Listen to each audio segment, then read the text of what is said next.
Okay, we are going live right now. We are live and in living color. What's up? My name is Khaliq Glover, also known as Khaliq-O-Vision, and I am on here with my good friends and mentors for us all. We got a bunch of people on here today. We're going to be talking about my boy Bill Kamek called and said that he.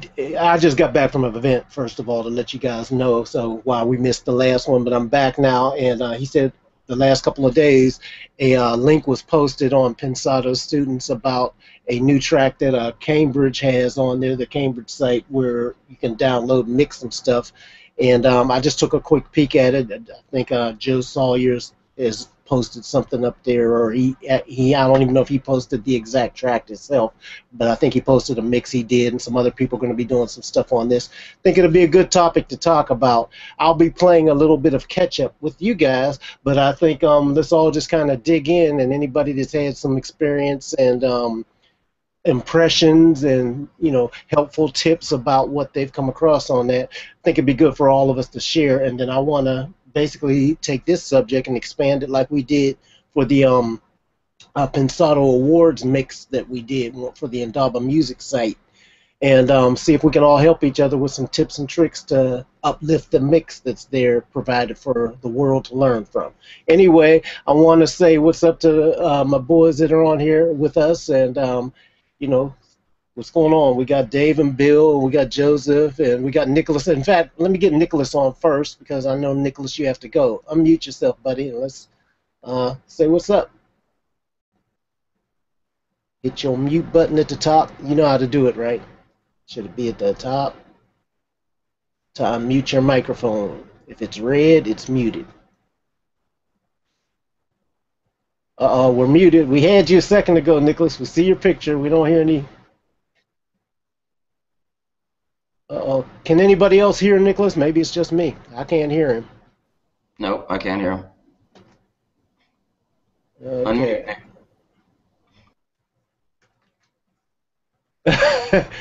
Go back to your settings and select a different microphone and come back to the one that you were using before, because we know it was working. Sometimes, the Hangouts just act funny. So just go up there to the settings, the little gear icon, select a different microphone and come back to it. And Bill, while he's doing that too, I'm gonna copy and paste the link information if you need it. It'll be over in the chat. I'm getting ready to paste it now. Cool. Okay, there we are.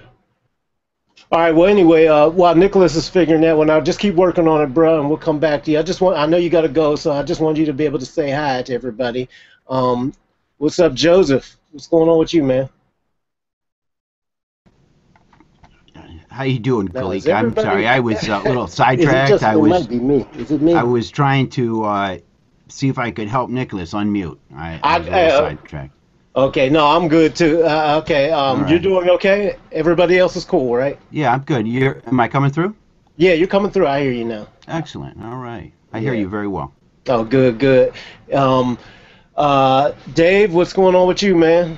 Everything cool? Oh, Dave stepped away for a second. Mm-hmm. Okay, and then we got Bill. Bill, what's going on, man? Hey, what's up, dude? Oh, there go Dave. Yeah, There you go, Dave. yeah. We're just trying to, get it all going, and I'm trying to get back in the flow. So, uh, I'm back on dry land now. um, Bill, why don't you jump on real quick and let's expand on what we were talking about a little bit earlier about this new mix that everybody can learn from. Well, basically, Joe Salyers had the idea for us to actually sing. Stephen Michael Andrade had the idea that Joe promoted to mix this country song off of Cambridge. So Cambridge being, for people that don't know, where you can go and download free multi-tracks and practice mixing. So it says here, jump in on the mix. Jump in on the mix off. It's 32 tracks, tracked by fellow Pensadian Dan Frizzell at Legend Studio in Nashville, Tennessee. So yeah, basically it's a country song. It's one vocal and one backing vocal and some fiddles and banjos and acoustic guitars and drums and Cool. yeah, it's basically it's well tracked. I think it's probably something you could put together with pretty much just filters and panning, but it's good, that people will be able to, and we already have several up there. We already have 4 or 5 mixes up there. Track Slasher, who should be joining us later, he did a pretty good one I just listened to. So yeah, that's what we're doing, and people are putting their mixes up and giving critiques and just basically trading back and forth and figuring out, what could be done with these type of files. Oh, very cool, very cool. And I see it says that Kenny Joya is also talking about doing a tutorial for how he mixed it, so that'll be real helpful to people as well. Yeah.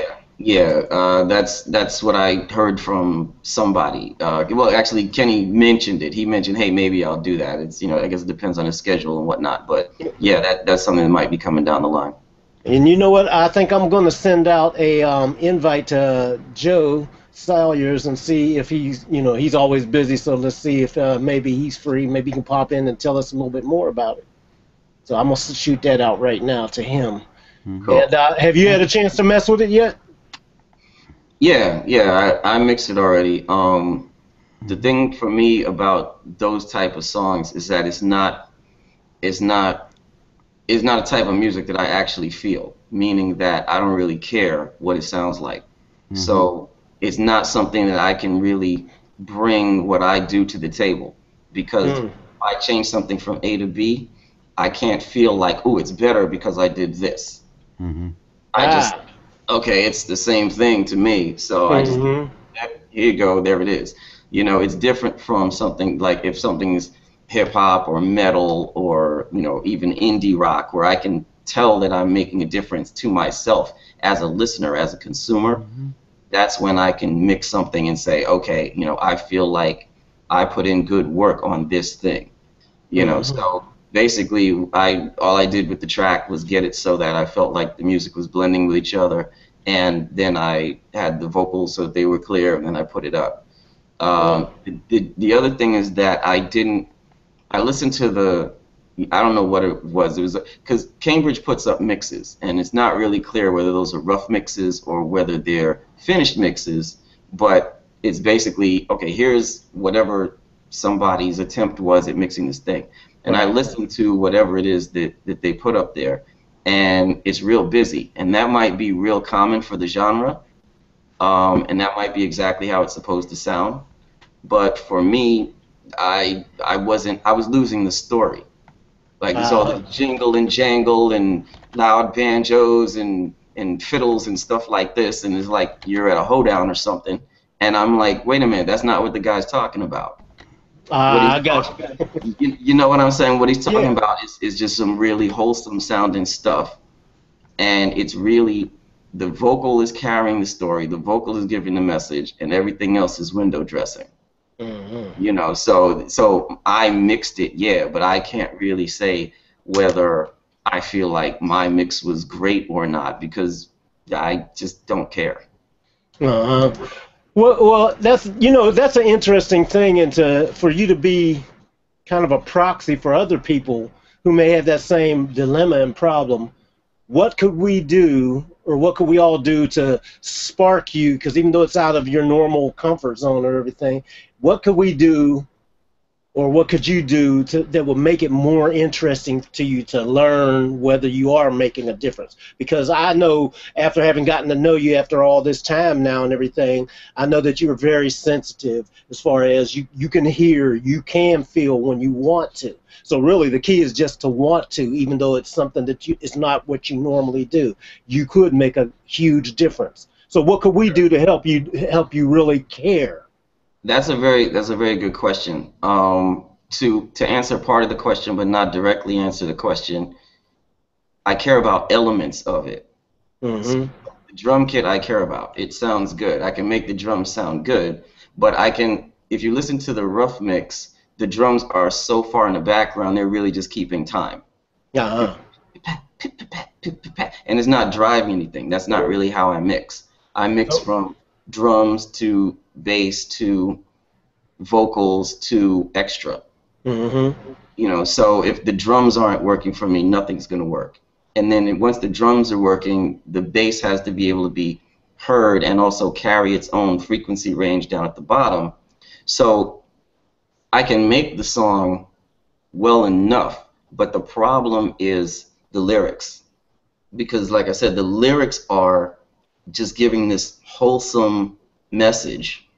Mm-hmm. And the only thing that I'm inspired to mix for that is a harder hitting track. I want the drums to hit harder. I want the bass to be louder.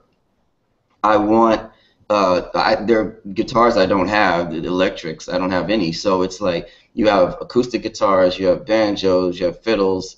I think you have a piano in there, you know, and there's not really anything I can do where I can say I'm moving this forward to something that I would actually, I mean, I like listening to it well enough, but it's not something that I can tell what difference I'm making. Like to me, mixing is like when you go to the eyeglass place and they just flip one thing and they're like this or this. Yeah, right. You know what I'm saying? That's what mixing is to me. It's like I added something better this way or better that way.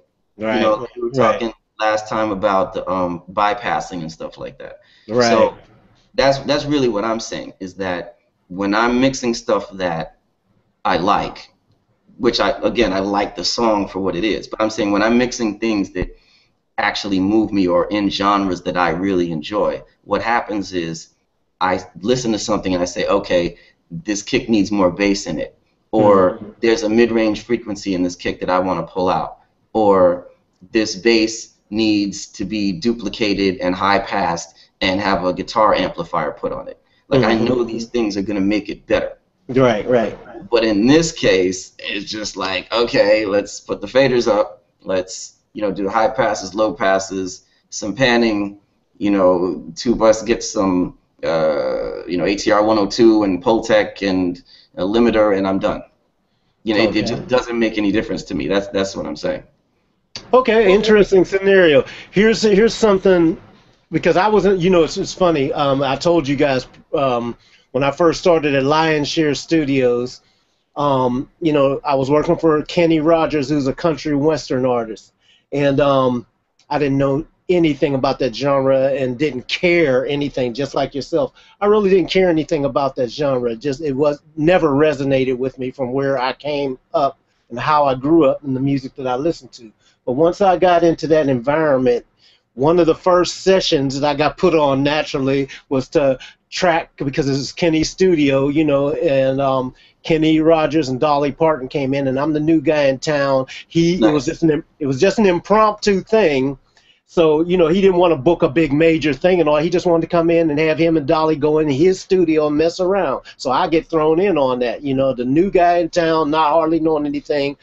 And I didn't care anything about that music too, but I had to learn to care real quick in that, because I'm getting a gig with the boss and with two icons in something that I didn't know. So I had to figure out and dig in and really learn. But the funny thing was, once I started making myself find an appreciation, because the same thing, like they had a lot of the same type of stuff, you know, country has all the acoustic stuff, banjos, slide guitar and stuff like that. You know, I had never dealt with anything like that. But once I got in and started playing with the subtleties and started thinking about, well, how would I do, you know, my main thing was, because I came from funk, I was like, how can I make this country funky? And I just started trying some stuff, you know, whether it was correct or not. It was how I felt about it and how I made myself care. And I just started toying with some stuff and everything. And a couple of things I did, oh, that's kind of cool. You know, I got little compliments here and there. Nothing major, you know, because I was too new to really make a big difference.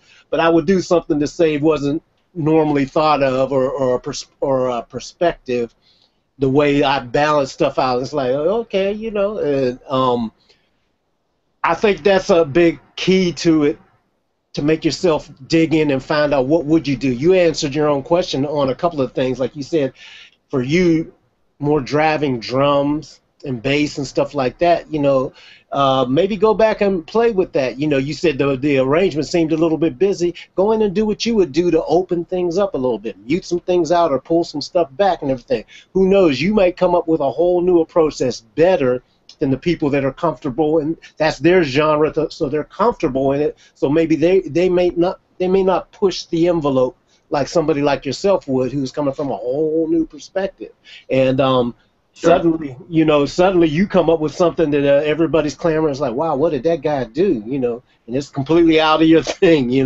Sure. To add to the discussion, without having to care about it, one of the things that I use is Sample Magic AB. It's the company, I think, is Sample Magic. The product is called Magic AB, but basically it sits on your tube bus as the last plugin, and you get to load up to 9 reference tracks into it. Oh, okay. I haven't used that. Yeah, that's the move right there. So I could have that actual track that they had on Cambridge in one. I could have, an actual recent country song in 2, and I can loop them individually. So let's say the chorus on, well, everything's going to line up if you put them, well, don't forget about that. What's going to happen is, let's say you want to loop the chorus and work on that. You can loop your own chorus in your mix separately from all the loops on each of your 9 reference tracks. Nice. So even though the loops would line up, if you use the reference track that Cambridge gave you, it wouldn't line up for any other song. So you might have your loop here, and then the other song's chorus is here. So when you go between the 2 of them, you're always on the chorus. See what I'm saying? So that's one thing that I would do, is I would use Sample Magic AB if I were in a situation similar to what you are saying, where there are people expecting a certain sound from a certain genre. That's what I would do, is load up Sample Magic and then just match that.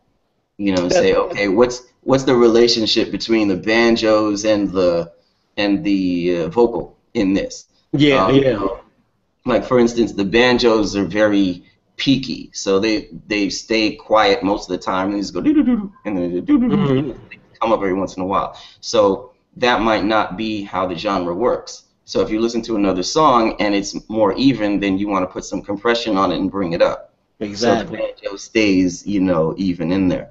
Another thing is, you'll have 2 tracks, and that's because they recorded the same thing on 2 different microphones.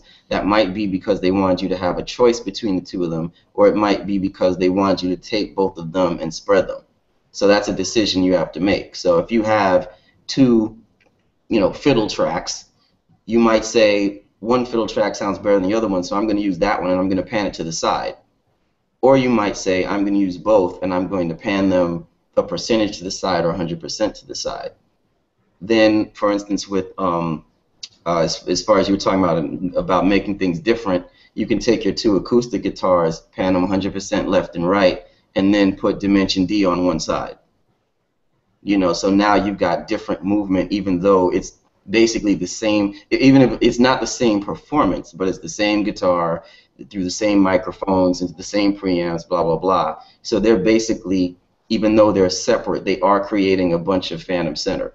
Yeah. So if you throw something on like Dimension D on the side, then you can change up what the other side sounds like, and you get more separation. So, I mean, even without caring about it, yes, you're right. There are things you can do if you're in a situation where you have to mix something that doesn't resonate with you. Yeah.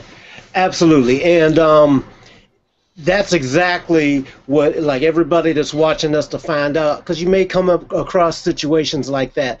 I mean, think about some of the guys that maybe started out in hip hop and then now they're huge producers. That what's my man? Oh man, a boy with the beard that started out in hip hop. Oh, Rick Rubin. Rick Rubin, who would have ever thought that he would have done all the types of genre that he's done? So you doing little things like that and providing different tips and everything, and all of us, from our point of view, even though it might be outside of what we're used to in our comfort zone, it's always a good exercise to just start digging in and making yourself say, okay, if I was into this, what would I do? And then it really kind of stretches you. But the great thing, the hidden benefit, is that it adds to your toolkit. So no matter what comes your way, when something pops up, you're ready to go with your thought process. So you keep adding to your toolkit by doing stuff like that. That's great. Now that thing you mentioned, Sample Magic AB, do you have a website on that? Sure, I'll link that up. One of the Yeah. things, I'll do that right now, but one of the, speaking of what you just mentioned, for instance, I sent the link to Gordon Goodluck, and Mm-hmm. you know, he's closer to that genre than I am. So Right. he had some ideas about it. Oh, I'd like to hear more of this. I'd like to hear more of that, blah, blah, blah. So I'm going to do like another version to incorporate his changes. Very cool. That's one of the benefits of these mix-off type things like I'm talking about, is that you get to put your mix up for critique from people who might have a better grasp on things than you do. Right, And right. say, hey, for this genre, you should do this, or maybe you should have more verb or less verb, or maybe you should throw on a dotted eighth delay right here at the end of the word just before, because that's what they always do in country music. Mm-hmm. Yeah, right. So that's one of the benefits, is that instead of just guessing, because a lot of the stuff you can't hear, because a lot of the styles are something like, well, you put on a verb and then you turn it up until you can hear it, and then you turn it back down so you can't. Yeah. So you can feel it when you mute it, but you can't hear it. So Right. how are you supposed to learn that? You're not. How are you supposed to know there's a verb behind this thing and you can't hear any verb? Right, right, yeah. It's interesting. Yeah, no, that's cool. That's very cool. I'm interested in checking out that Sample Magic AB it's called. Bill will post the link, and then we'll try to get it up where everybody else can see it if you're not hip to it. I didn't know about that, and if I did, I forgot about it. But something like that is so valuable, because there's nothing like having the references that you can round robin to be sure that you're in the right space sonically, feeling wise, balance wise, so many things that you can do by just loading. I like what you said, that you can load a bunch of different things in there, kind of like then when we talk about Ian Shepard's perception plugin for learning how to be sure that what you're doing with your plugins is actually matching up too. So those kind of tools, I'm glad to see that they're coming out now, and they make life a lot easier, and they keep you on the right track as opposed to hyping yourself, or not hyping yourself even. And another benefit of it is that you can, not only can you have 9 different sources of actual tracks, but if you have individual tracks, you can just put those up. So let's say you're working on an album and you get one song done, then you can load all your elements into Sample Magic for the next songs. See what I'm saying? Exactly. Yeah. Just what's my bass? Just what is my bass sounding like from the original song that the client's already signed off on? Oh yeah, So I yeah. can take that, and I can have that in Sample Magic, and I can put that up versus my soloed, which some people don't like to, figure out things in solo, but some people do. But how does this sound against my soloed bass? How does the vocal sound against my soloed vocal? How loud is the vocal versus the vocal, and how much is the banjo stepping on the vocal? Right, right. Yeah. Figure out a lot from Sample AB by using each of the 9 as a different element. You can have your drums, bass, guitars in separate. See what I'm saying? So you're not listening to Back in Black. You're not listening to the whole thing, but you're listening to the drums and the drum verb just from that. Yeah, yeah, yeah. That's very cool. Very cool. Yeah, I can't wait to check that out. How much does that plugin cost? I see that you posted the link. Yeah, it's $50 USD. It automatically loads up in pounds or whatever. But yeah, it's 50 USD. That's good. That's cool. It's invaluable, really. Yeah, so cool. Anybody else have any thoughts on this competition and some of the things that can be used? Has anybody else played with it? How about you, Joseph? I have not played with it at all. And in fact, I didn't know anything about it. Where are you posting these mixes to, Bill? The mixes it's pinned at the top of the group. At the Facebook page? Yeah. Is it? So, okay. All right. So, but you're not on Facebook. I'm not Facebook guy yet. Gotcha. All right. That's probably why. We'll get you a link. We'll figure that out. Yeah, no kidding. All right, great. There are times when I have stuff to do that I'm not real keen on, and Mhm. especially things that if the words can be a little distasteful, um, I can tune out lyrics pretty easily. Once I get them set to what I think is necessary, I can sort of tune that right out, and I don't really hear them anymore. Um, but what comes easy to me now, and I don't know if I practice this. I'm not really sure how it happened, but I have a tendency to look for the jewel inside of any track and any mix. Somehow it doesn't really matter to me what the genre is. There's something in there that will speak to me if I keep myself really open to it and try really hard to leave my judgment, at the door when I walk in. Mhm. Leave everything at the door. Come in as a blank slate and say, okay, wow, this is the best track I've ever heard. That's my attitude going into it. This is the best song there is. It's my favorite song, and it's going to come out fantastic. And and whenever that little voice in the back of my mind says, "Man, this sucks," I try to shut it off, or I just don't like it or whatever. It may not suck at all. It might be fantastic, but not my genre. I just feel that somehow there's always a jewel inside a song, and Yeah. it's part of my Well, job to figure that out.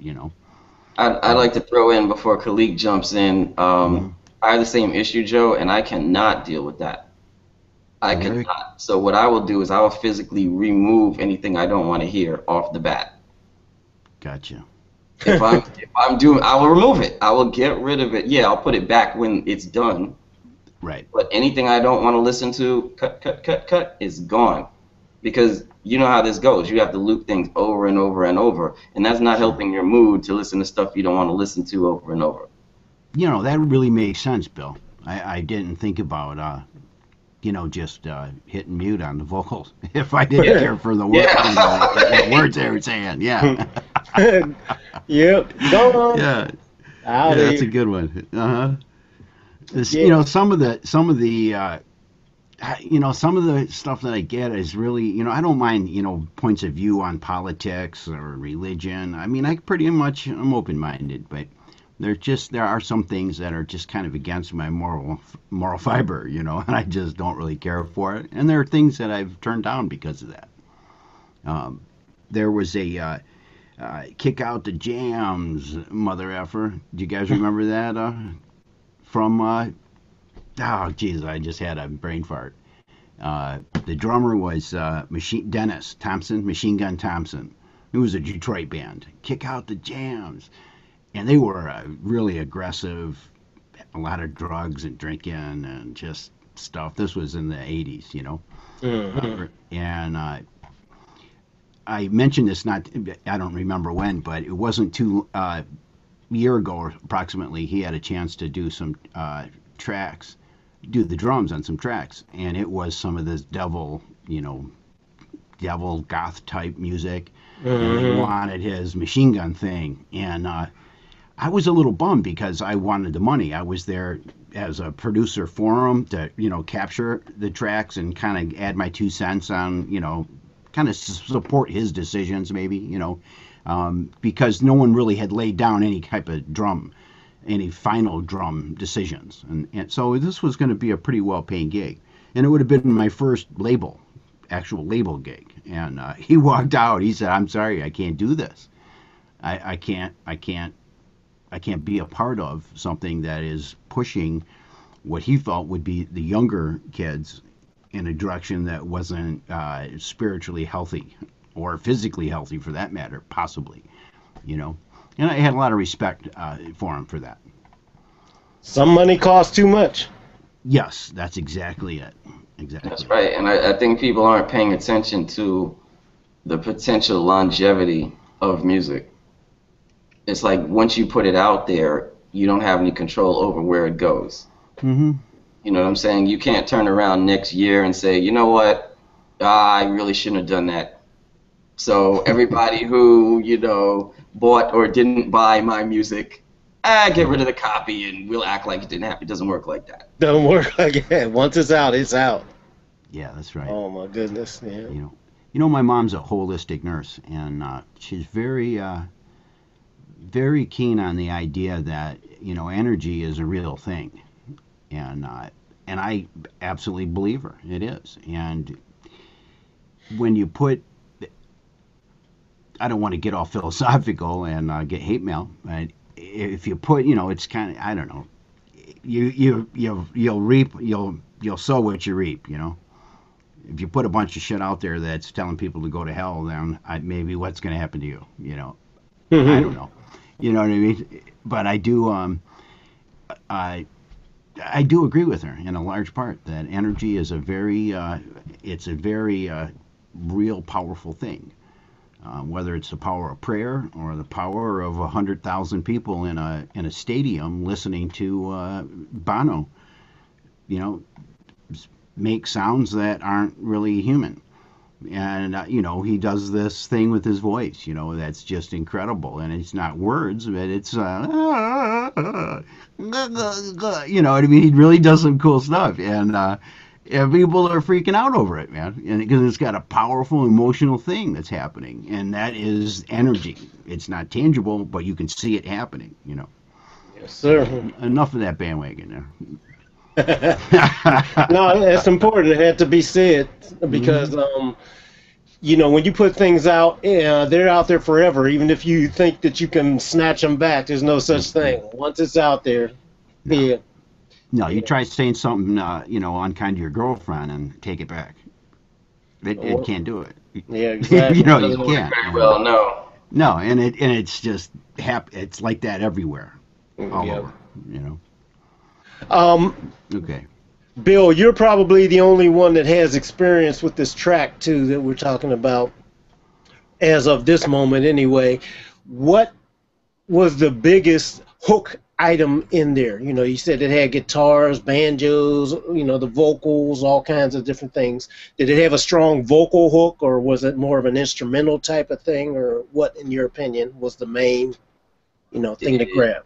Yeah, the vocal, there are a few different definitions of hook that people throw around, but if we talk about hook as what's the draw to the song, I think the vocal by itself. I mean, I think a cappella could work.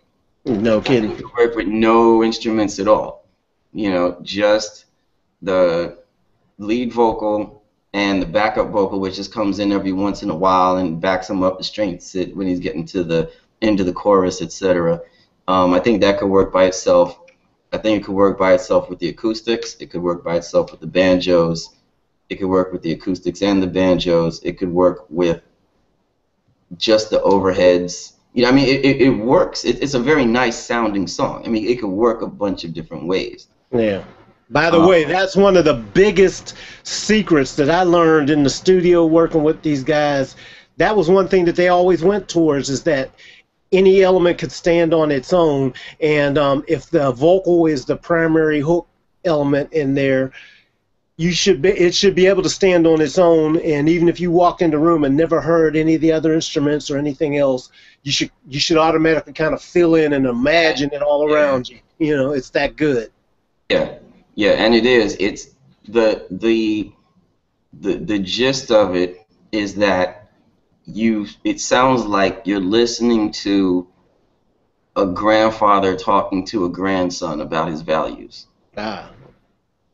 You know what I'm saying? So that's why I'm saying it's like it works regardless. It's not something that, oh, hey, make sure you get some horns in there because we need some horns. We don't need that. But yeah, the hook, if we mean what's the draw to the song, is the vocal itself, and then everything else is window dressing, really. Mm-hmm. Interesting. Yeah. Anybody else?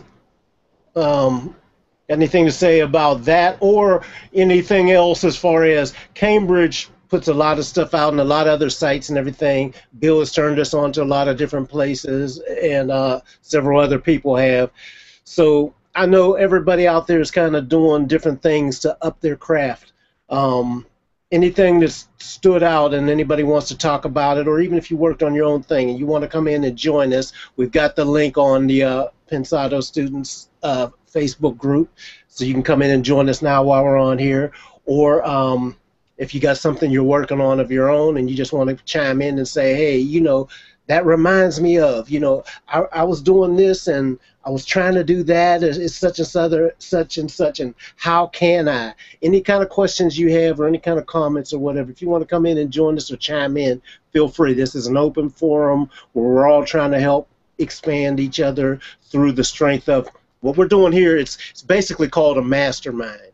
And if anybody knows what the concept of a mastermind is, or if you don't know, there's a guy named Napoleon Hill that wrote a book called Think and Grow Rich that literally all of the world's thought leaders have pretty much followed most of the tenets in there. And one of the big things what it starts out with basically is the concept of a mastermind, getting a bunch of people together instead of we all got our one single solitary mind, but how much more power do you have when you unite other people and form one big mastermind that's constantly growing, constantly improving each other element of it?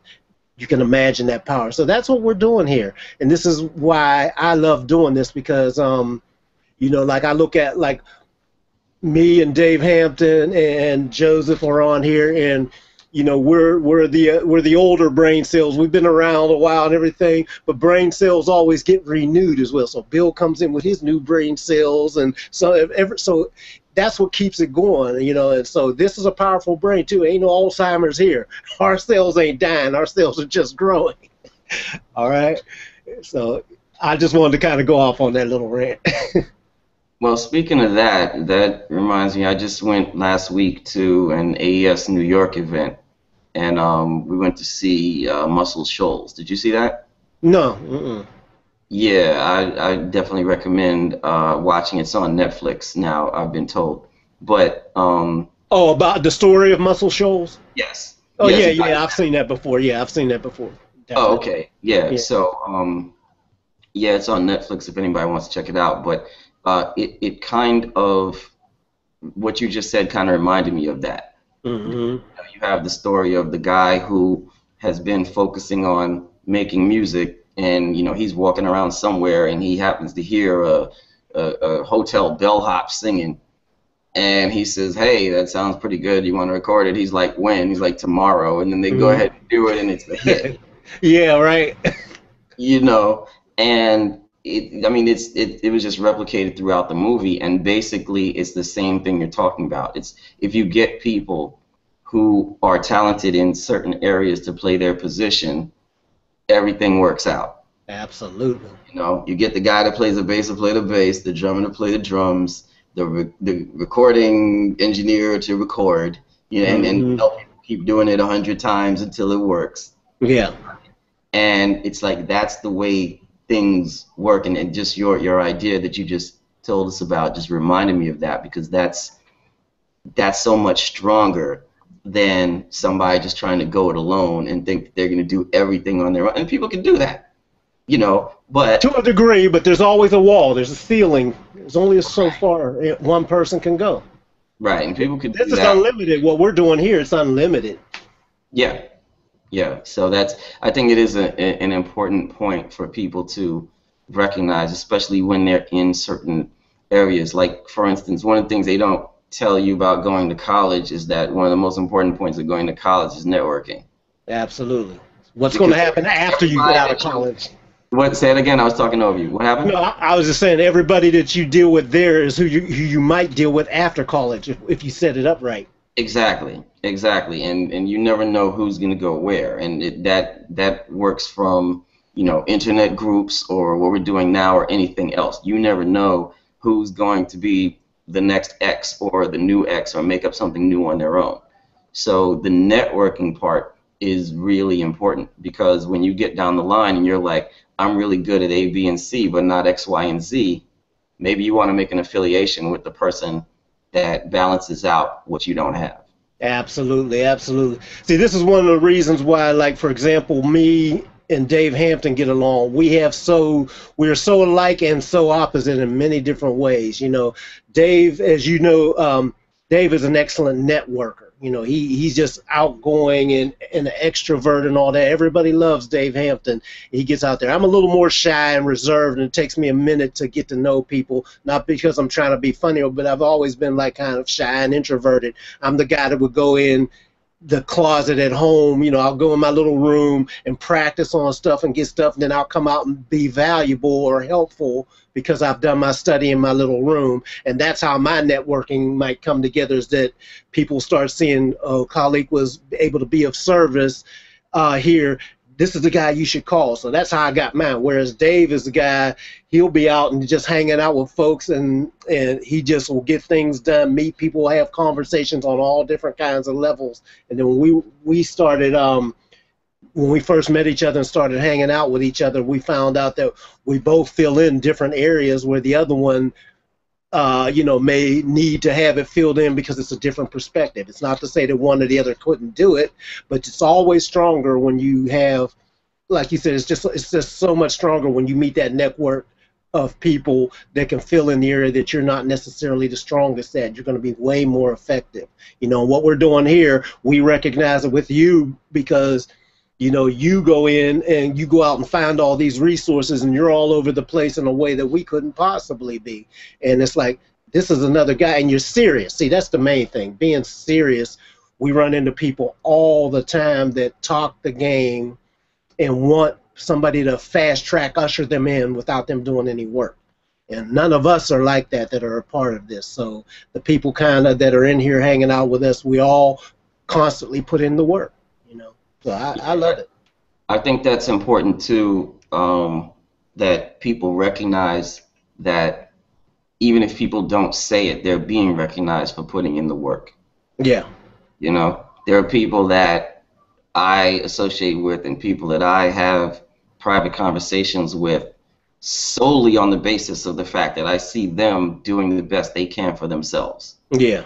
Mm-hmm. You know what I'm saying? And if they weren't trying to do that, I wouldn't be talking to them at all. Yeah, absolutely. It's a waste of time. It's a waste of time, you know. So you want to help people who are already trying to learn and trying to, you know, figure things out, or who have figured things out before you have, and you give them that respect. Or, you know, maybe, you know, like myself, I don't play out. Like you did the whole play out thing and session musician and all that stuff. I don't play out. I just play when I feel like it, and that's it. So, you know, we got like our friend Vladdy, who's still on injured reserve. He doesn't like to talk about it, but he's in a band. You know, I've seen YouTube videos of Vladdy in a band, you know, on a stage performing for people. You know? Yeah. I've seen it. So you have to give that respect. You say, okay, well, that's not something I aspire to, but it's also not something that I've done, and it is something that he has done. So I have to give him credit for that. Yeah. You know, so he stepped forward in that arena. Who knows what other arenas he's going to step forward in? And I think that's important for people to recognize that even if people don't say something, they're watching. Absolutely. You know, they're watching and they're paying attention, and there are benefits that you're getting because you're doing the right thing that you wouldn't be getting otherwise. Yes, sir. That's right. Well said, Bill. Absolutely. Well, I'll tell you what I'm going to do, because we wanted to talk, you know, a little bit about the possibilities of this thing that's posted up in here, but like I admitted, I just got back in town, so I haven't had a chance to study it yet. And I would like to dig in and be as helpful as I can, and then get these guys' opinions and perspectives as well. So the next hangout will be a little more in depth. We kind of are touching base. This is more like an overview of what's up. If you weren't aware of that song, you should check it out, download it, and see what you can do with it. You know, even if it's not in your comfort zone, just mess with it. That's really the best way to grow, to see what's up, and then do like Bill did. Send it out to some folks that is their comfort zone and their genre. They're very familiar with it, so they can give you advice and say, well, you need to do a little more of this or a little less of that. What it does is it just keeps sharpening your tools, and it grows your toolbox. You know, you don't have to go out and suddenly become a country engineer. You don't have to do that, you know, But trust me, if you learn how to do that from that point of view and know what it takes to make that shining competitive, when you go out and do your hip hop song or your R&B or your pop song, you're going to have more tools than the guy that didn't do that. That is really the secret. That's the key to getting out there and getting that competitive advantage, and also having the possibility of longevity in your career. And if you love music, music and longevity go hand in hand, because we love music and we're probably going to love it forever. I know I will. There's not a time I'm not going to love music, so I want to keep adding to my love. So you guys do the same.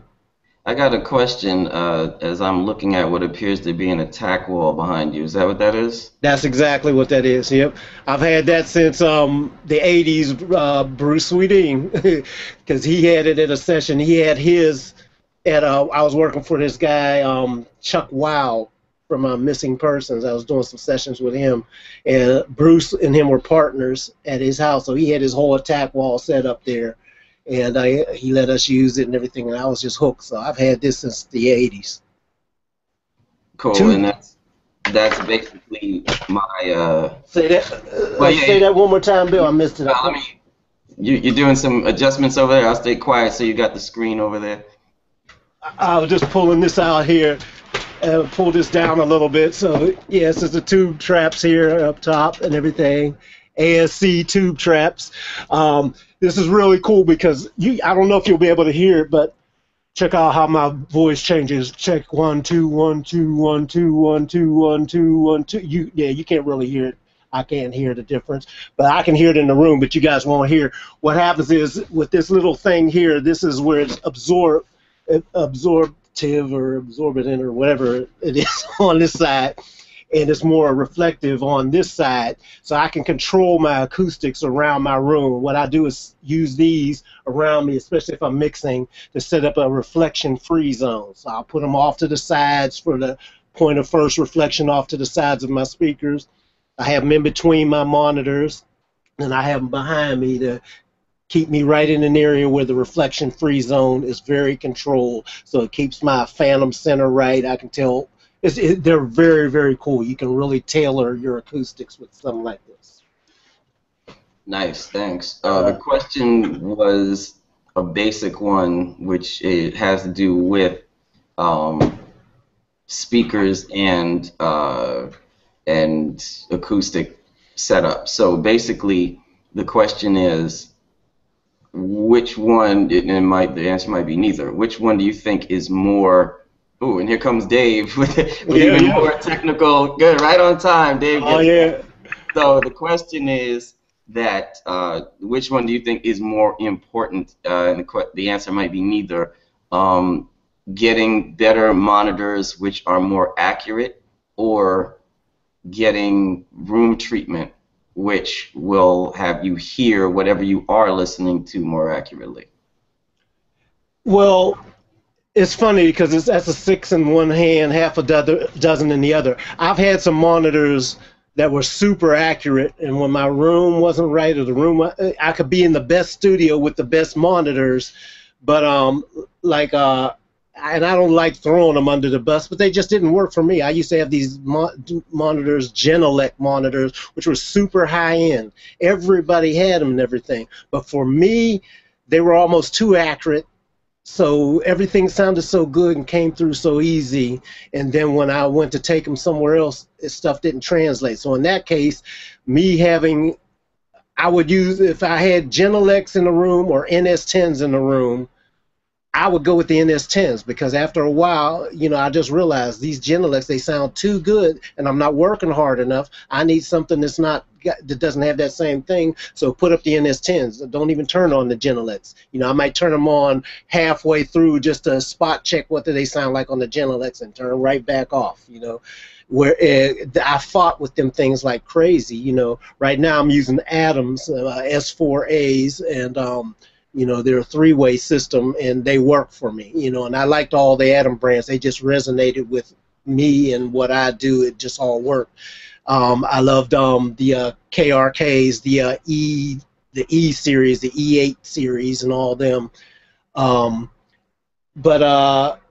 you just find what works for you on the monitors, but then I would actually say that the room treatment itself becomes a big deal, because even if you got, just fairly decent monitors, you can't use crappy monitors, but have fairly decent monitors, control your room, especially the corners and especially the front corners. And we're going to let Dave chime in on this in a second, because he's definitely the acoustic expert. He builds rooms all the time for people, and he's learned a lot over the years, way beyond what even I know. We started out both in investigating some of these things, and then Dave took it to a whole nother level.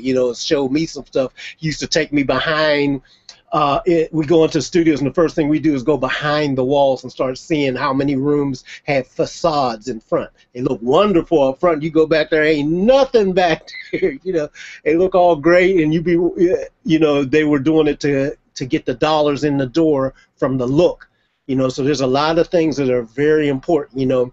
When I got this attack wall, it was actually Dave, because we went in there. I was doing some stuff for them, and we went over to the ASC booth after that. After I had dealt with Bruce Weedine, we went to it was a NAMM show, I believe, and they had the attack wall set up there. And Dave, having been with manufacturers and know how to deal with them and everything, he was just like, "Well, go for it, man. You've been doing it such and such. Go up and ask them if they'll." Hook you up with an endorsement. You're working with all these people, and you've been working personally with Bruce Weedine set up and everything. And Dave actually was the one that pulled this off for me, to where they was like, "Well, we don't want to carry him, so go ahead and take him."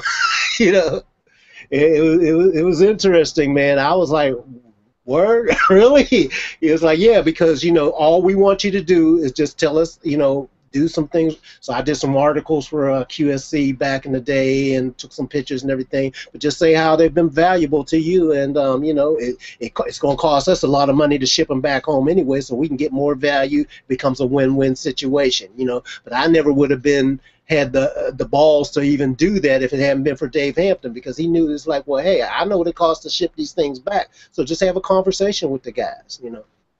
So Dave, why don't you jump on real quick, man?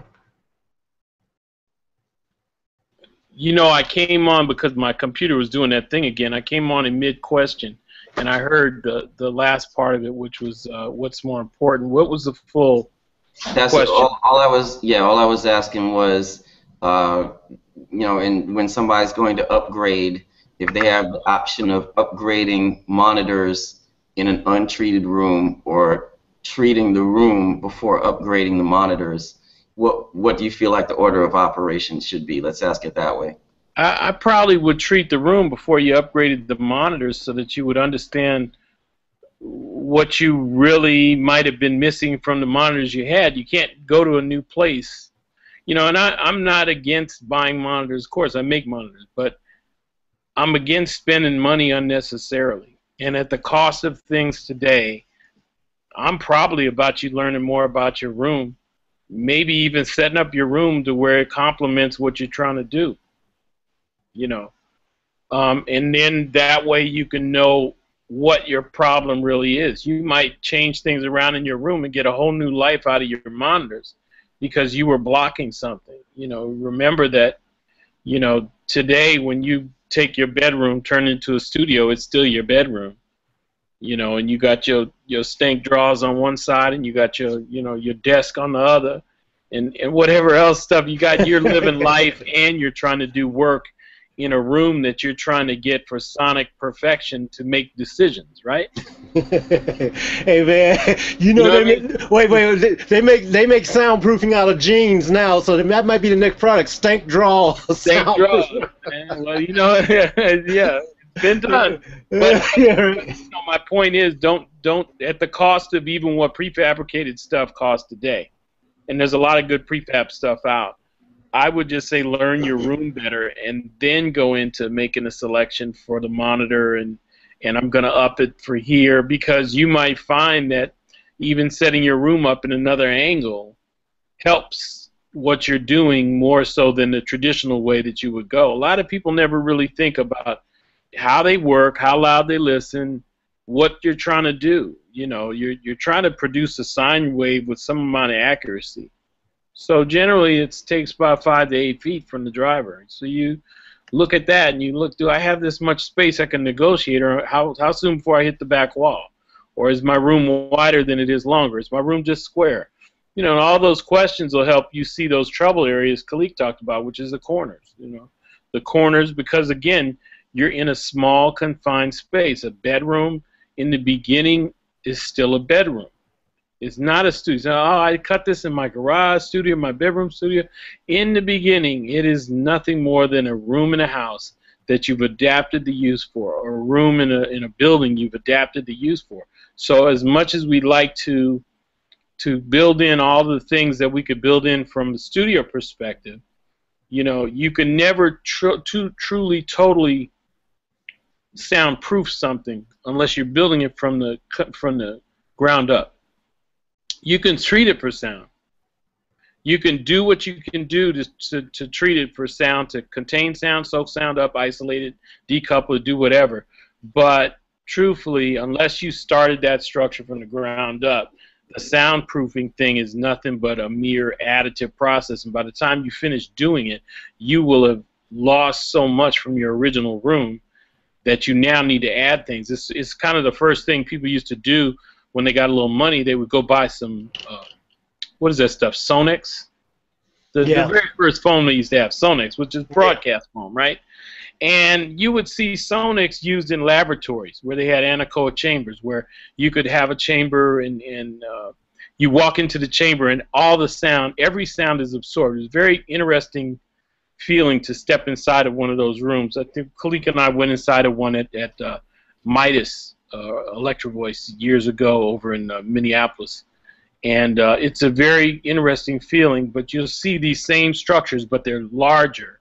And they're designed to soak up all the sound so that you have this room that's completely dead. And a lot of people were making these completely dead rooms and wondering, man, I'm turning my thing into a studio, man. It sounds so good. But there was a part that was missing. They were killing everything. They were killing every first reflection. They were killing, you know, it was just soaking up everything. So you put anything in there, you're really hearing what you were hearing. Did it sound good? No, it just sounded quiet. You know, good is dependent upon what they were doing, but was it an accurate place for making decisions? Not really, because most things reflect. Most things have a first reflection of some kind. You know, so there are certain things you need to kind of take it with a grain of salt. Don't sit in there and figure you're going to build, you know, NASA space controls in your garage, because at the end of the day, it's still your garage. You could ship in some shit from NASA, but it ain't the same. The electrical ain't the same. It's just not the same as a studio. So we do the best we can do in the home environment. So when you do those things and you want to spend that money, make sure you know what it is you're dealing with. Check your room out. See if your room could be set up another way. See if you could just change the angle. I mean, there have been some rooms where people want to set up in the corner, and I'm sure a lot of you guys, all I have is this corner left. So they don't even have a squared up space. All they have is a corner left to work in. And then the challenge in a corner is that you have that big build-up at the peak of the room right behind the monitor, and then everything is pretty much decided because your walls are converging at a 45-degree angle. So you're like, wow, man, what do I do now? All I have is this corner. So there's ways that you can get around it, but I think the monitor thing, we've got monitors right now that are so intelligent, that do a lot of stuff with the onboard computers, that any purchase of those will help you once you figure out where your room difficulty is. But I think that's why we also have a good amount of programs that are ready and available. I think, trying to think of, IK Multimedia has a good inexpensive program that you can use to smart tune your room and find all the trouble areas. There's a couple other companies that have programs as well. In fact, I believe you can even go online. I believe Sonex or one of the phone companies has a thing where you send them a diagram of your room with the measurements and where you intend on putting the stuff, and they'll actually send you a ray tracing or something that shows you all the potential trouble areas of your room. So at every level, there's resources now where you can learn about the geometry of audio and what goes on. So, you know, you don't necessarily always have to engage this process where you think you got to be pulling out a slide rule and working for about 9 hours. It's do the research though. Do the research into just at-home studios. Do the research into STC ratings. STC means sound transfer coefficient, and those are the numbers that they use to tell how good something will block sound. And you do the time to do the research on the different materials that exist now, because originally there was just Owens Corning, and that's all everybody used. I still see questions on some of the things when some people are building traps and they just say, oh, I got Owens and I'm doing this, and there's a lot of materials now that aren't Owens but that are just as good, but they're not as toxic. So kind of educate yourself to the new materials, because studio building years ago was a very toxic experience.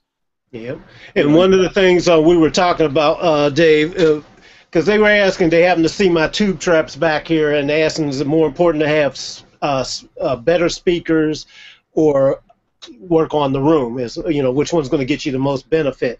And then I told them the story, because Dave has been with me through this whole thing too. So I told them the story about when I was so excited and I came up with that $4,000 to get them Genelec speakers. Thought, okay, it's over now. I'm gonna be mixing champion with these things, and that was the worst of what I ever did. The moment I got those speakers, they sounded too good for me. Like I said, this is not to put down Genelec or anything like that, because there's some people that did. In fact, the reason why I got them was I watched a lot of other guys who I admired. That's what they had, and they were coming up with amazing results.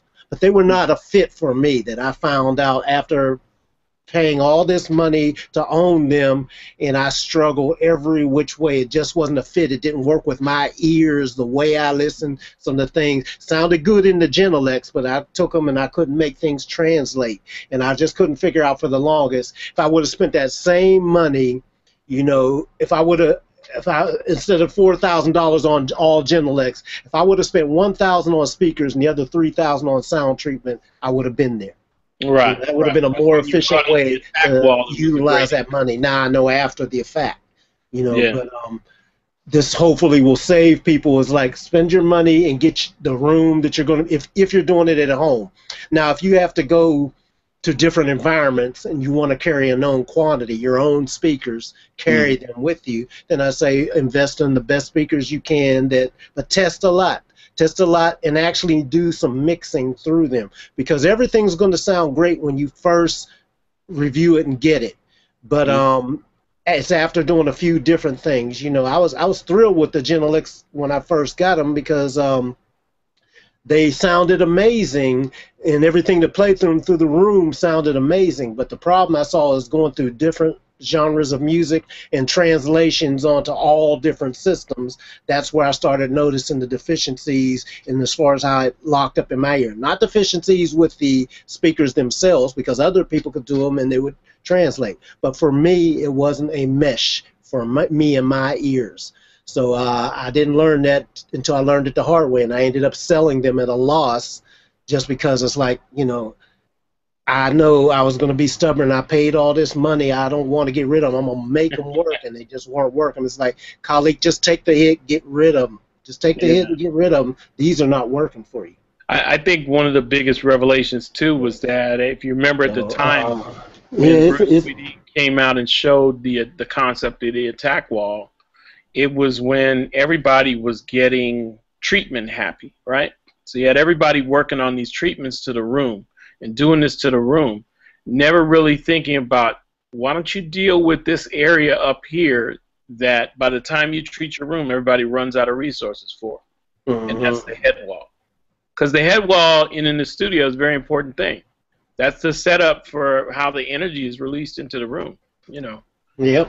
And the concept of the attack wall, it floored a lot of people, because it was putting emphasis on a conversation that, even some of the studio guys to this day, they put so much emphasis on, making the room look like it's, this museum or all these other things, and not really looking at, what are we trying to do here? Yeah, we can look good, but there's another part of it where we got to really have this thing function. And oddly enough, it's very hard to get a small room to do what you needed to do.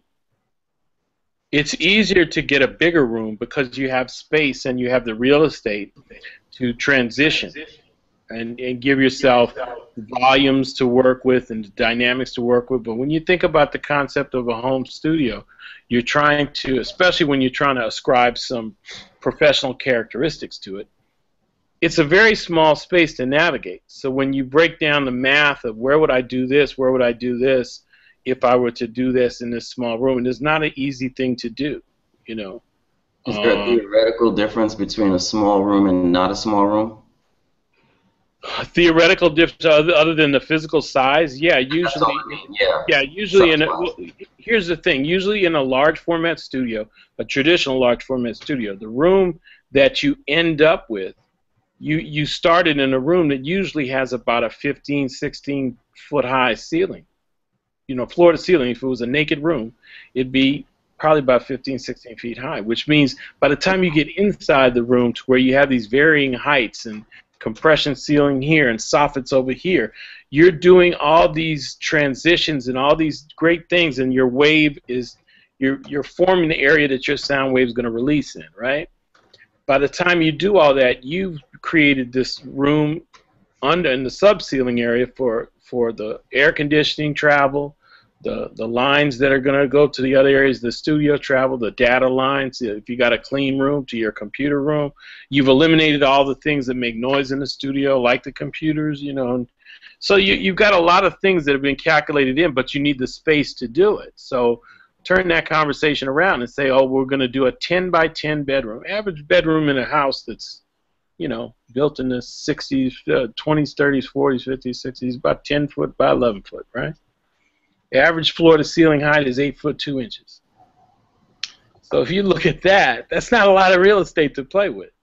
So the most people were doing for a long time was just doing a couple things here and there. That's why for myself and others, I would take on doing extreme things in small spaces. Why? Because it had a more dramatic effect when I started. And people had the idea, oh yeah, cool, I got a studio. And you walked in, it actually looked like a studio, it actually sounded like a studio and worked like a studio.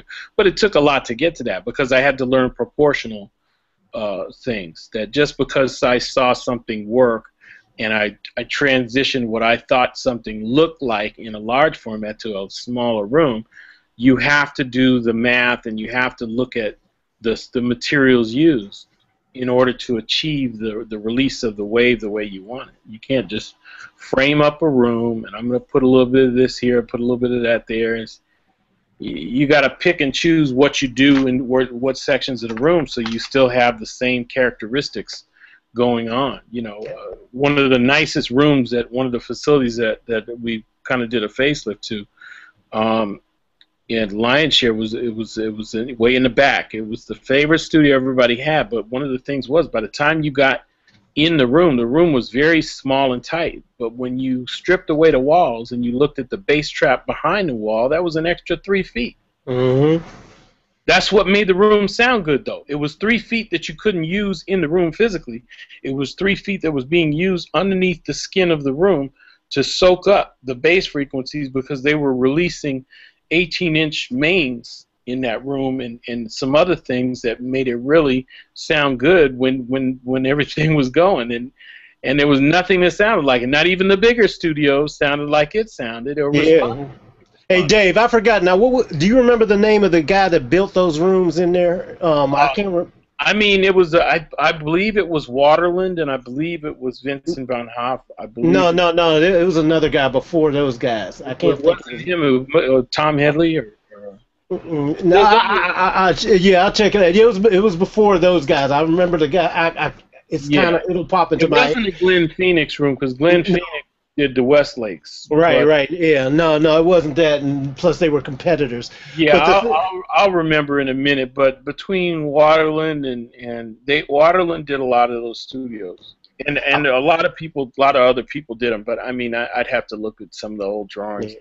Well, here's what people also got to remember. And when you, Bill, for that question that the guys were asking about treating the room, and Dave hit on some great points too, because what you have to remember is, like Dave told you, that you can't just think that you're going to throw some stuff up in the room and it's going to solve the problems, because you've got First of all, you've got two things. You know, you got your physical room. A small room is a small room, and so that's physics involved there. But there's another part of that physics, and that's the physics of sound itself. You know, so if you've got a small room, the average room that most people might be in, a super small room might be, say, 8 feet by 8 feet, or 8 by 10, or 10 feet, 12 feet, or whatever.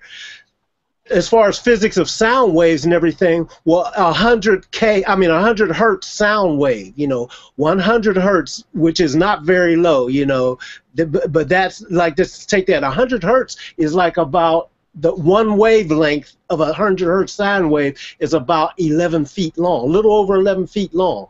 So that's already bigger than your room. If you got a room to say a 10-foot room, say 8 foot by 10 foot, or 10, if you got an oblong, if you got a rectangle, but if you got an exact square box and everything, your low end, where a lot of low end is still kind of has some weight there, but it's a lot more than that, starts at 11 feet, a little over 11 feet. That's already outside of your room for one wavelength. So right away, part of your low end is getting chopped off inside of that room, just from the physics of the room being smaller than the actual wavelength. So just imagine if you've got a wavelength, cut that in half, and then you got a 50 hertz for your kick drum and stuff like that. 50 hertz way down there, and so that's going to be instead of 11, it's going to be 22, over 22. It's going to be about 23 feet or something like that. That's way out of your room, and definitely you're getting a half a wavelength then, and not a true representation. So the way that they build on canceling these things, or by taking the fractions and I forget what it's called. Dave, you can tell me I forgot what the term is, but that's how they do it when they make those resonant baffles that used to, them Helmholtz resonators and all that. They take quarter wavelengths and I forget what the technique is called, but they take that, and that's how they are able to control it, because they naturally, you can't take away 22 feet just to make a 22-foot bass trap. So you got to take a portion of it. And a lot of people don't realize that this is all math that conflicts with each other with the physics of a small room that you're stuck in. Right, and that's why when you have the new self-powered speakers that have computer chips in them, what they're doing is they're reversing that formula. So say you don't have the space, right? So if there's an old saying that goes, if you can't raise the bridge, lower the river. Right? There you go. Okay, so what they're doing when you get a small pair of speakers, a small room, but I have my computer-controlled monitor. Your microphone goes out. It scans the room. It gives a physical curve to the computer in the speaker. The computer in the speaker then adjusts the amplification to each driver so that it gives you an adjusted throw to release to the room that it has measured. You understand what I'm saying? They have scaled down the delivery of the sound inside the speaker so that it does not go beyond the room that it has just measured. So they did not raise the bridge, they lowered the river. Exactly. In the early days, before speakers like this existed, the most you could do is repeat the process was done in a big room and a little room. You could get a big set of speakers, you could soffit mount them, you had a second set of speakers, you had EQs going out, going to both, you put on your tones, you tune your room so that you have a relative listening level, and you had it marked not only in your amplifier, but you had all your frequencies on your EQ so that you had similar things going on. So when you referenced your A set to your B set, you had in fact created a small listening environment that had studio characteristics. Now they have done all that work inside of the speaker, and the microphone and the tuning circuit is in fact all that work. And so that gives people sometimes the freedom to go, well, I don't need to tune my room. I just saw the demo at GC. These things do everything themselves, right? You still need to treat your walls with some things, and it doesn't always mean foam, doesn't always mean these. It's a variety of things that are available, but you still need to treat it. I think the technology that's available has helped you greatly increase the chances of taking a small area and creating a semi-accurate listening space. I think that's kind of where we're at. Hey, that's a safe thing to say. Is it the best? No, I mean, that can be debated, but I think that the bottom line is that we're so far removed from where we were. Both work. We, as engineers, they still work with the same way they were working before, and they're getting the response that they like to get, and they don't have any problem whatsoever. They don't need the tunable monitor and the tunable this, and they're fine. And we have other people that work at home, and they use 5 different reference sets of monitors. When I ask Reggie Dozer, who he's an engineer that we both know from long ago, he uses probably about 5 sets of reference monitors. When he's mixing something, 5 sets. That's a lot. But there's somebody who's trained in both the old and the new, and he uses a variety of monitors to tell him when he has something right. So everybody's different. Everybody's different. It's been said too much, but there is no right answer when it comes to what's your choice of what you use to do what you do.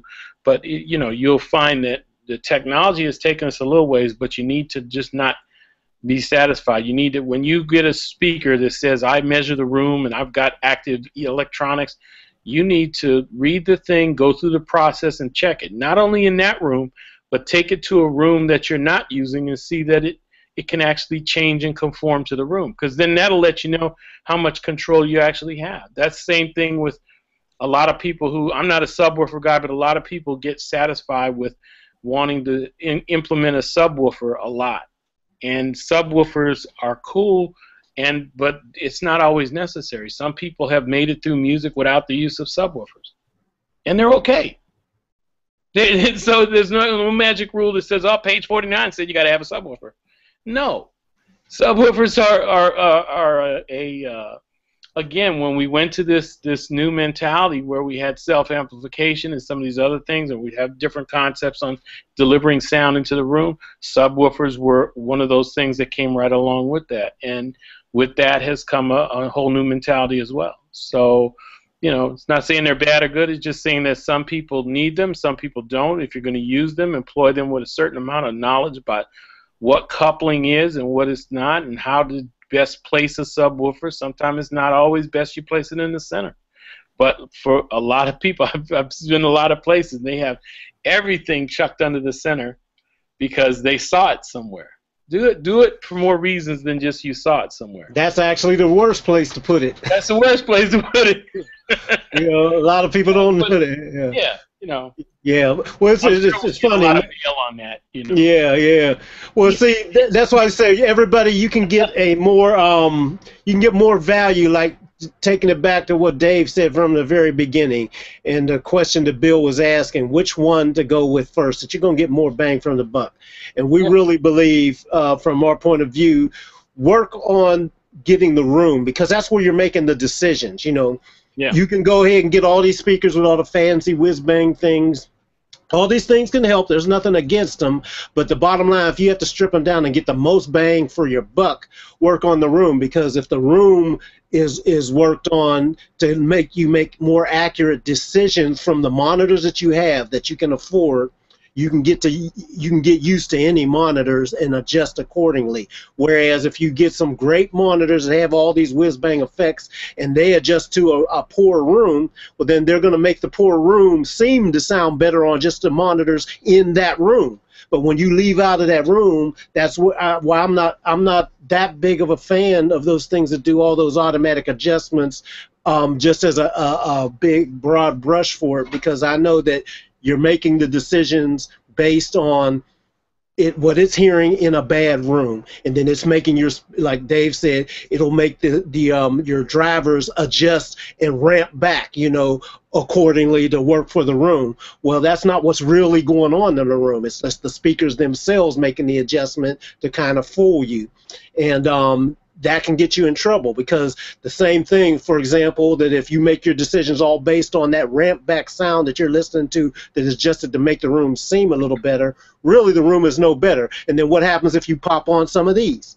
That's taking the room out of the equation. Now you're listening to the headphones, you got a whole different thing. This is how when I first used to use those and use all the electric things that did it, and then I put on the headphones and find I had a whole different reality going on in the headphones. So the key, like Dave said, is to go old school combination, new school, like Reggie Dozier says. Reggie has 5 different monitors, and he'll go back and forth to be sure that you got all the bases covered. But the first thing he's gonna make sure is that the room is right as much as he can. You know, Reggie has built some great rooms, including Reggie was the first acoustician of Lion's Share.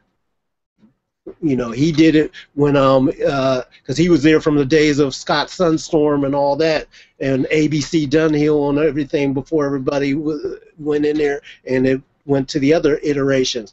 So, and a lot of the decisions were made based on his recommendations from, you know, his Motown experiences and making stuff have to happen.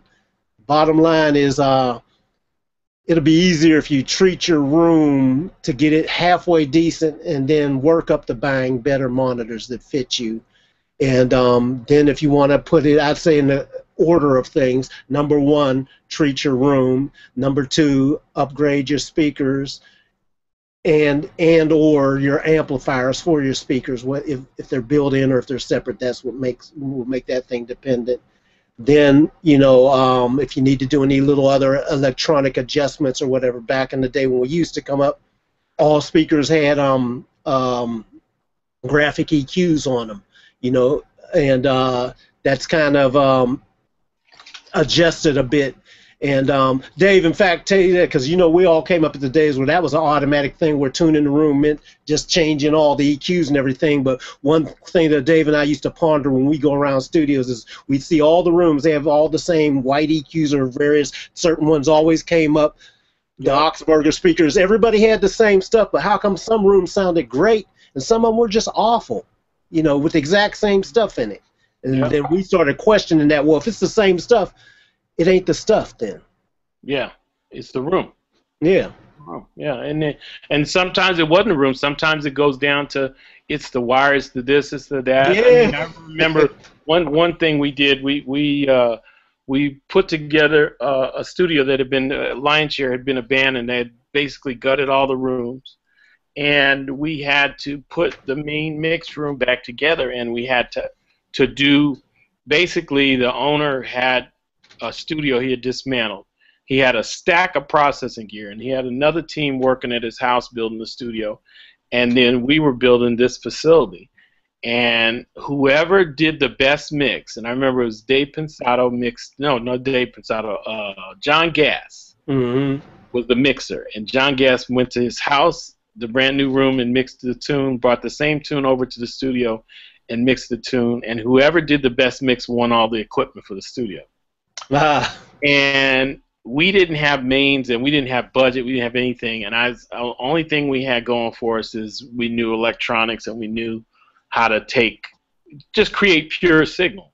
And one of the things we did was we repeated that chain. We spent the money on a white EQ, we spent the money on Bryston, on the amplifiers, not even, excuse me, it wasn't even Bryston, we didn't have enough budget for Bryston, we had some prototype amplifiers from a company, and we wired them in, did everything, changed the wires, did everything, put the cabinets back up, which would end up being TAD drivers, did the mixes, and meanwhile the home studio had the full budget. They had everything. They had Genelecs in the wall. They look real nice, and we ended up winning the gear. We ended up sounding better, and I remember I specifically put the unknown amplifiers in the closet and put all that electronics away so that whenever somebody came, they heard the room before they saw the stuff that was powering. Because I didn't want anybody making a decision going like, oh, they're just using that, and that. Because if you know electronics and you know about how to feed something and make it go, it's gonna go. Whether or not somebody likes it, that's gonna be their opinion, you know. Right. But a lot of people get, you know, they get what do you call it, labelitis? You know, they gotta see this. They gotta see this in order to accept it as real. You know, and I remember that one very good because it let everybody see the extent of what it means to put something together and do it in a way where this is the goal, and we gotta really make this thing come alive, and we got to have this happen, you know. And it ended up, it was a real education, but you know, it was something where you see the purpose for the things that they do. The early EQs that people were using were not programmable either. The new whites that we were using were programmable. Yeah. So that means that you could actually store settings on them. Why is that important? Well, it's important because if you wanted to, let's say I wanted to move a console. At some of those studios, I would have a console in there because I'd be demoing it for a certain time period. Well, coming off the stereo bus of one console is different from coming off the stereo bus of another, so you need to make adjustments according to what's happening. You know, once you tune for your room, you're tuning also for the output of the console. So, you know, that was one of the things. And then, you know, you always want to have the ability to have the original location for what components were new, because usually every 6 months we'd be changing components. So your room at brand new component level will tune different than your room at 6-month-old component level. Most people don't even take that into consideration anymore, and especially home studio people, they go, oh, I better change my drivers, you know. Not even people go, I got my same NS10s. I hear people all the time just very proud about using, you know, speakers that are years old and they never change anything. But the bottom line is that drivers get fatigued. And so just like ears get fatigued, drivers get fatigued. And so you do want to kind of understand your gear and how long it's been in use, and know that at some point in time your tweeters might get tired. You know, if you're going to change them in a listening scenario, usually we change them in pairs. We don't change just one out, you know, because you got a brand new tweeter over here and you got a 2-year-old tweeter over there. Of course, one side's going to sound fresher than the other. You can't make something that's 2 years old seem fresh.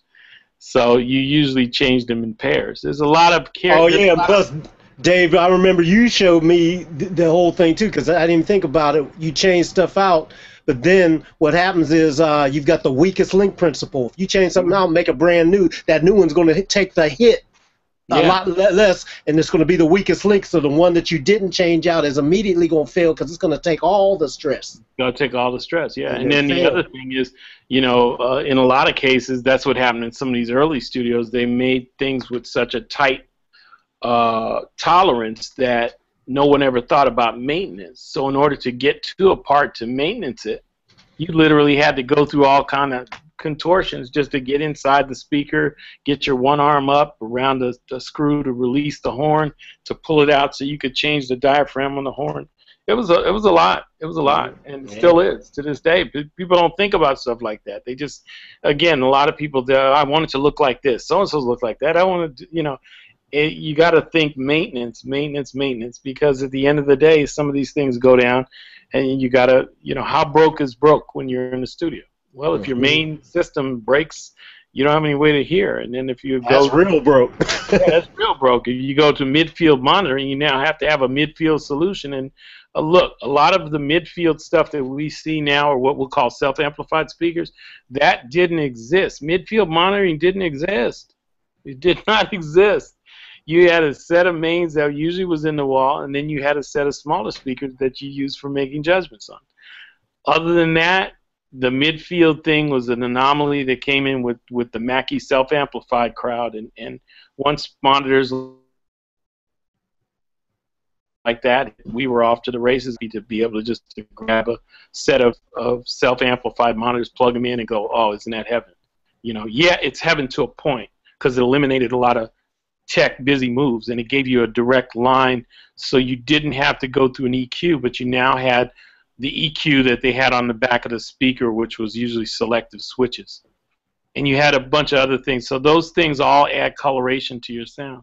Those, all those filter switches, those in and out, and, you know, bass cutoff and high roll, all those switches add coloration. And so you got to take that into consideration. That's their version of not being able to give you what we used to have, like a white studio EQ. That's, you know, okay, we'll give them some selection switches, and that lets them narrow it down and get in the same category. And it's good, you know, you can use it, but just realize what it is. It's something used to help you be okay with what you don't have somewhere else. I think it's always better to have some discrete 31 band channel access, to me, because in any room it's going to help you. Even in the smallest of rooms, if you pull out a dual 31 band graphic and you start using it, it will help you learn about frequencies so quick. Mm-hmm. If you don't do anything else, you just take an old time graphic EQ, and it will just help you learn. And just the ones that used to come with stereos, and you just start pulling down each fader and notice which elements of the music that you lose, and it will start letting you understand what it is that you're doing and what your room favors. You know, years ago when they were pressing records, they used to have selective curves for certain types of music. You know, when disco music came out, it had a curve because of the way the record was cut. You know, when certain other music, classical music, had a curve, and you'd set the EQ to that curve, and when you put on a record, you would hear the pronounced, you know, accentuation to that format of music. And that's all because they were using EQ to give you what they didn't know was going to later become an industry, which is the internal acoustics. Yep. So, hey, guys, listen, we've been on a couple of hours now. Anybody else want to say any last parting things? And, you know, we can wrap it up. No, that's a lot of great information. Go ahead, Joe. No, same thing. That was very informative explanation. It was a little bit of a history lesson involved as well. You know, I really think that there's a lot of folks out there that are putting some of the automatic solutions to use a little bit backwards. Yeah. You know, meaning, geez, you know, I measured my room and I know what the quarter wavelength is. You know, I got a 16-foot null or node, and you know, and they get a little piece here and a little piece there, and don't take the time to actually read the whole book. You know, Dennis Foley, I think, is a good source of information if you want. You know, of course, he is in business. He has a certain product line that he believes in very strongly, but he's also very knowledgeable, and he's willing to talk to anyone and help them with their room, and I can appreciate that. I'm in the process of setting up a mixing room in my house, and one of the decisions that I'm facing is putting 20 inches of material in the ceiling and trying to create an infinity ceiling. In other words, I don't have that 15 feet of space. Right. So how can the only solution I have then is to fake that 15 feet of space with a 20-inch, within a 20-inch amount of room. Mm-hmm. And, you know, and approximately 12 and a half inches of that's going to be material, and then there's going to be an air pocket, and then there's a little bit of mass vinyl that's going to be the quote-unquote soundproofing between the room above me, because it's going to be in my basement, because that's where I have the most square footage. I can at least get a 30-foot by 2-foot space, and get rid of some of the problems that a smaller room will give me. But you know, that concept that you talk about a lot in mixing, Khaliq, you know, the consequences. Mm-hmm. And when it comes to audio, they're everywhere. Yeah, you know, the consequences of a smaller room, the consequences of I've never been really one of those sub bass guys, because I didn't want to learn about the crossover, and really I didn't think that it, you know, the other problems that were going to come with that seemed to be bigger than what I was going to gain from it. You know, the other problems that would result from that much boost in low end. You know, but you know, I always looked at that subwoofer as that on that 5.1 system. You know, that was the low frequency. What do they call that, Dave? Or Khaliq, you already know. It's oh, you talking about the? Oh yeah. The LFE, right? The LFE speaker, you know, low frequency effects, right? Yeah, you know, I never really thought about it for music, you know. Although I will say on a closing note, there's some kids in my neighborhood that really invested into some major subwoofers for their cars. Oh yeah, well that's where they come in, and it depends on the genre too that takes advantage of that. Really, for us as mixers and everything, there's several reasons why you want to know what your final outcome is, Yeah.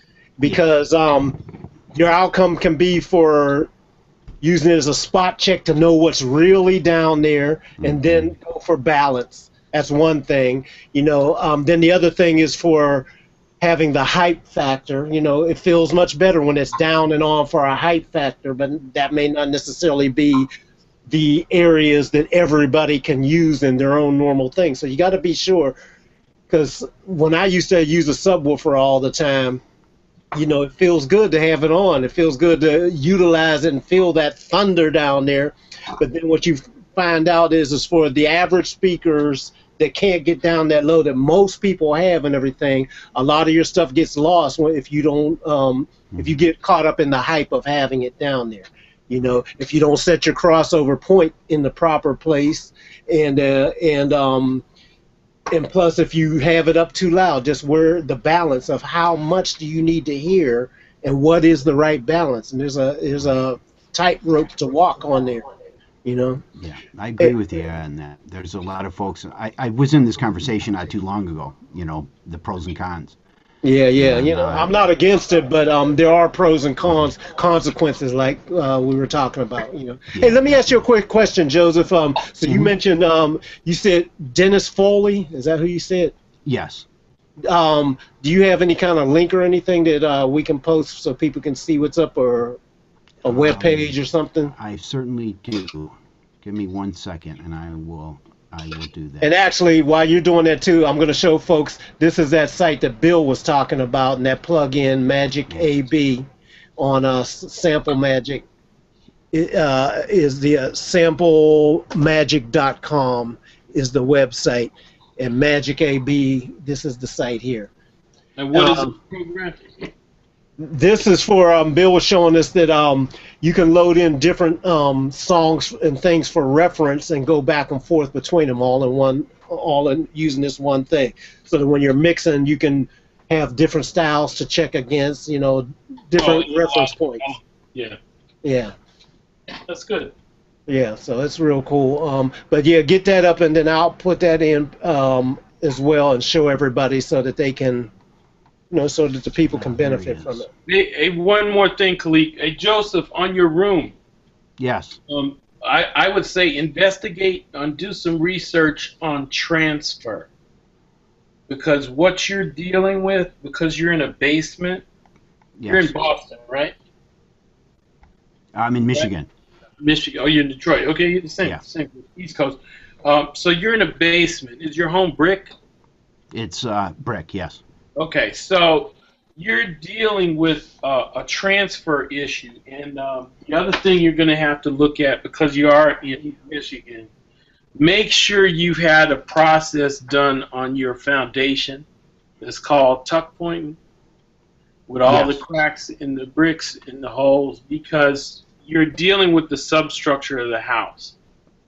And if you're down there, and the transfer point is that you're generating this audio down there, no matter what frequency. All of it together represents vibration on the base of your home. So what you need to look at is transfer solutions that isolate that, and you're really going to have to be careful that you know, with what you do, and look at certain areas of the house. Look at some of those areas that you've already treated, just to make sure the vibrations that you make aren't having an adverse effect on the weathering of a house. You understand what I'm saying? Yes, I follow exactly. So look under transfers more so than, I know what you're trying to do. You're making noise in the basement and it carries up. It's going to carry up because it's the foundation, but transfer is your enemy. Transfer is what's happening that makes it go up very easy. So if you have the main living room floor above you and you're down below, basically the floor is acting like a speaker diaphragm. So every time you put energy into the room, you're making the floor go up and down, which in turn is like a speaker driver, driving vibrations and waves into the house. So you've got to kind of look at not only how you can build a barrier, but how do you contain things so that you're not generating a subharmonic that could be crucial to the geology of your home. You understand what I'm saying? Yeah, I absolutely do understand what you're saying. You're a You got scientist. it. You can bust your chimney off your house with frequency. You know, I mean, really, you could. Yeah. You Yeah, know, absolutely. I really do understand what you're saying. Yeah, but Right now, I'm working with a very inexpensive material. I don't have a package near called? me. It's used in factories for anti-vibration, and it's a rubber material.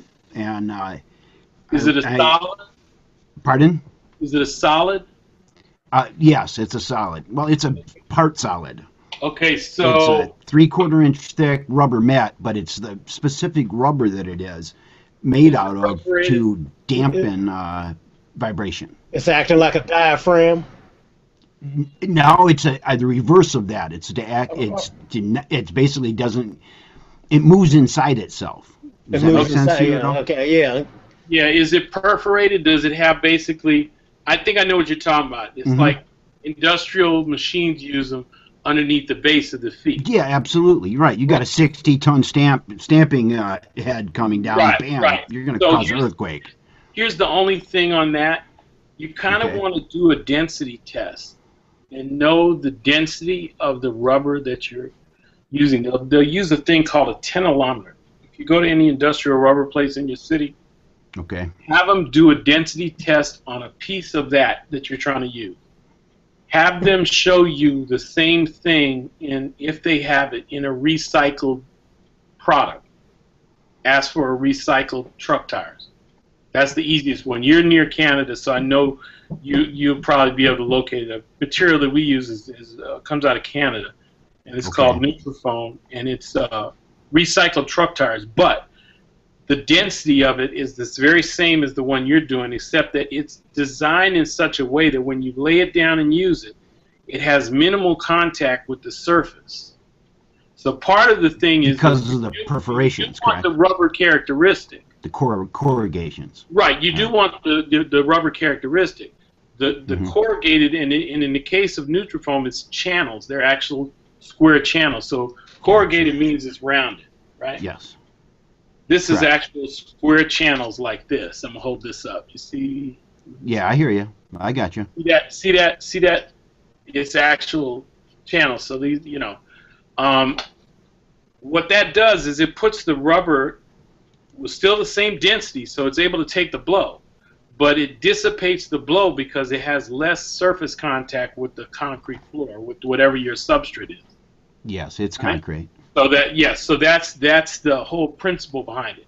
If you start on mats like that, it means that anything you do and you don't touch the walls and you keep it on that mat, you will be making less physical contact. I've seen people adapt those particular mounts that you're talking about. They don't work in all the cases. They are good, but they're good. You got to remember, those are made for heavy-duty air conditioners and machinery that are usually bolted, and they're usually made for the jiggle effect, right? Right. Because the machine makes so much noise, and when it rotates, it vibrates, that it actually turns into a little vibrating pod. And so you need something to dissipate that from the ground, but it's used a different way. In the case of what you're doing, you're trying to create an environment that you dissipate the things happening inside as soon as possible. When you tie to the ground with like a concrete nail, a lag screw, anything like that, the minute you tie to the foundation, the slab of your house, you've touched and are now with a transfer point. So when you look up transfer, every time you look, you're going to see all the different transfer points. Those transfer points those will be your enemies too, because you got to figure out a way by law to have your things secure, but also to be able to have as few as possible so that you don't sit there and transfer all your vibration to these screws that are in the ground. Right on. So it's like I say, what ends up happening is with the home solutions, you're adapting building principles, but you also have to go extreme in some areas in order to be able to find your solution. Because, again, you're in Detroit. Detroit has a different way homes are set up. In Los Angeles, we don't have a lot of basements. We don't have a lot of basements. So we do everything above ground. So this is different everywhere you go, but you have a lot of brick homes. With brick homes in the east, because of the weather conditions, you have a lot of things that happen to erode the structure of the bricks sooner. You know, moisture. You guys have snows, and, you know, everything's extreme. And, you know, California, we have sunlight and rain. And you know, our thing is earthquakes. Somewhere, you know, if you go to Atlanta, you build a studio, it's on granite, it's the bedrock. You go somewhere else, you know, New Jersey, it's going to be the same thing. Every place has different geology, and so you've got to be cognizant of that when you're dealing with what the home is built on and how it's built, and even when it comes to grounding. When it comes to grounding, something as simple as, well, I'm going to modify the AC for the house. I'm just going to go get a 9-foot rod from Home Depot, and I'm going to drill it in the ground, and I'm going to tie it to the earth. Yep. But if your bedrock is granite, you're going to be drilling for a long time, and you're not going to be able to find what you need at Home Depot to get through granite. No, you're not. Right. So you know, but these are the things that when you get extreme on your solution. You have to kind of not only pull yourself in, but look to see, are there things out on the market that I can use that I don't necessarily have to re-engineer this whole thing, but I can come up with an adequate solution to get where I got to go. You know, that's where I think the internet really can help you out, and some of the other stuff. But like I said, that one thing when you describe that just it's transfer you're dealing with. So just look that up. I ain't trying to get into You know, the very first thing that I did, Dave, was I looked at where the, you know, was with a brick home, you have the way the foundation's poured, you have a brick ledge. Your brick actually sets on that, and then your interior walls are built with an air gap between, you know, right? All right, so you're familiar with that. Well, there's what's called the bug seal that you have to put down on the plate that the walls are sitting on. And that bug seal in a 1952 home is what I'm in right now. It's no longer existing. There's just remnants of that left. So what we did was, and it wasn't very difficult at all. It was just kind of archaic, you know, a pry bar and some wedges, and picked up that where the bond is, picked up the plate from the foundation and put in a new product that is more of a gel type product. That is supposed to, and part of what it's marketed for is homes that are by the airport, our metro airport area. To reduce the, they'll come in at one time, the homes around that area all got retrofitted with products to help keep the sound of 747s out of their living room, you know. And of course, they were unable to do that, but they were able to limit the transfer.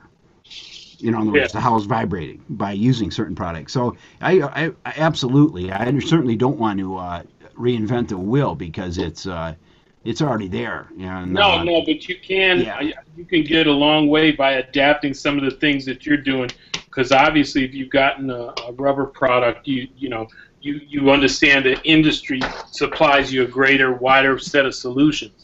Yeah, they really do. Yeah. There are really some good solutions that I've adapted from the heavy equipment industry. I mean, look, when I have real bad electrical problems, I don't call a regular electrician. I call an industrial electrician. Right on. Because an industrial electrician is going to understand when I say, I want you to look at my current use over this, and this, and I want peak hours, and I want all these things measured, and they're going to understand and have a little bit more stuff to come at it with than a regular guy who's just, I need a new light switch, right? Exactly, you got it. You know, no, industry offers a great deal that can help you when you're adapting some of this stuff for your home. Even guys who, you know, you talk to anybody who's put an SSL or any large format in their home, it has not been a cakewalk. You know, you have to dedicate X amount of dollars to preparing the area to receive that kind of equipment. Yes. You know, that's a good point you made on the electricity, because there's one thing that I think home studio users may neglect is that $250 for a cleaner, just to filter that electricity. And, you know, I think that's an extremely important piece of the equation. Yeah, there's some. Don't let us talk about electricity. I mean, but and again, that's something that New York has their own set of difficulties. Los Angeles, every place has their own set of difficulties because then you're going to get into the grounding question. Yes. Because then that's when you go, well, seasonally, you have ground conditions change. So what works out here in the West Coast, because we have sunshine and we have an easy soil substrate to get through, and we can all put in a 9-footer and strap in and create some interesting ground solution. Some areas have to experiment with what's called chemical grounding. Chemical grounding is where you use a material that, when mixed together, through the cold conditions of winter and through the extreme conditions of summer, it will still be able to give you a good ground characteristic. And so that's a whole nother thing that people have to deal with. Yeah, you build in a giant capacitor. Yeah, exactly. Yeah. Which could also be somebody else's lightning rod, right? Exactly. You got it, babe. Okay, and Joseph, thank you for the link to Dennis Foley's site. So I'm gonna pop that up there so everybody can see what his site is real quick. Thank you very much. Can you guys see that? Yes. Very nice. So that's Acoustic Fields is his site, and yeah, I've seen that one. Yeah, small room acoustic specialist, and it looks. I have to check it out. I haven't been through his stuff yet, but it looks like it's a great resource with a lot of great information. And you said he's one of those type of guys that's definitely willing to share a lot to help people. Yes. Go there.